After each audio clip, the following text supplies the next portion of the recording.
Welcome to Samba Samba. Enjoy the video. In this video, I will explain how to use M1 Finance. First, navigate to the M1 Finance website or app to begin your account setup. You will need to provide some basic personal information and choose the type of account you wish to open, such as an individual brokerage, joint, or retirement account. Finally, link your external bank account to easily fund your new M1 Finance portfolio. Once your account is set up, the next step is to build your investment pies. These are essentially custom portfolios. You can add various individual stocks or exchange-traded funds, known as ETFs, as slices within each pie. Assign a specific percentage to each slice, determining how your money will be allocated across your chosen investments. This allows for precise portfolio customization.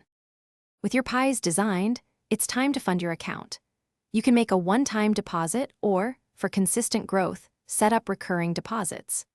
M1 Finance offers powerful automation features, including automatic rebalancing.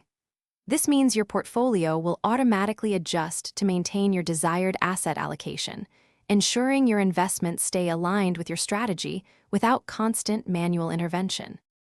Beyond investing, M1 Finance offers additional features like M1 Borrow, allowing you to access flexible credit lines against your portfolio at competitive rates.